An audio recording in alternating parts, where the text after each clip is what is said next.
มือสูงทั้งเซ็งกันเนาะเมื่อในปีมุนที่มาสอนปันลิกไทยเนี่ยเขาค่ะอันนั้นมันรีเพนด้วยจำกันกันเนาะ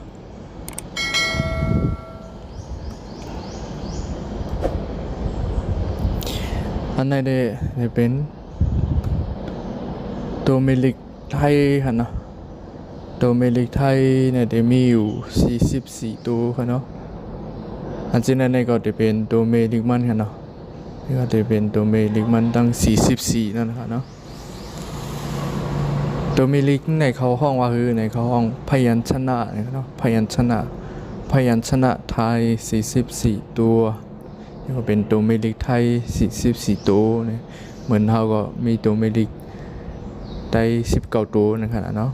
ในก็ตั้ง44ตัวนั่นก็จะเป็นเจ้าในค่ะเนาะอันหันสีมันเป็นสีแรงสีสอมสีลำที่ไหนที่ก็ไว้ในมาเขาค่ะเดี๋ยวเราแจกเสียงมันว่าเสียงอันเราตัวเราเป็นเสียงกลางเสียงสูงเสียงแต้มในเขาค่ะเดี๋ยวเราแจกเนาะเพราะว่าเขาสอนตัวเมลิกมันยาวกว่าก็เป็นนั้นเขาค่ะวันเดือนกับเฮียนตัวเมลิกมันอ่อนตั้งค่ะเนาะค่ะในก็เป็นพยัญชนะไทย44ตัวนี่ก็ตัวเมลิกไทย44ตัวเนาะค่ะว่าจอมถ่อมจอมค่ะเนาะเห็นจอมกันก็ค่ะเนาะนี่ก็เป็นกอไก่กอไก่กอไก่อย่างตัวหนึ่งก็ขอไข่ขอไข่ขอไข่ขอไข่มาแทงตัวหนึ่งฮะขอโขดขอโขดคอโขดแล้วก็คอควายคอควายคอควายคอควายมาแต่งตัวหนึ่งก็คอโคนคอโคนคอโคนคอโคนเนาะเป็นกอไก่ขอ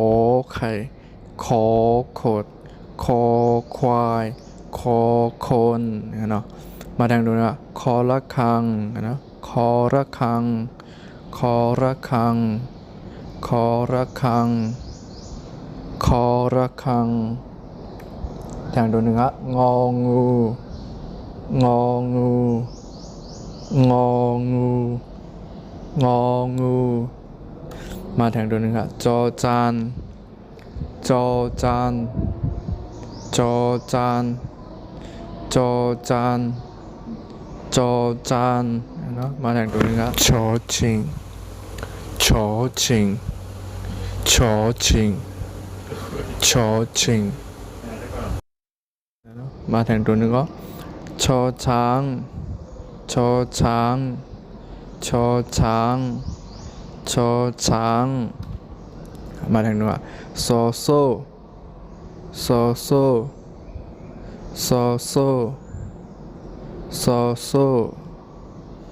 ซอโซนะแทนดูหนึ่งครับชอกระเชอชอกระเชอชอกระเชอ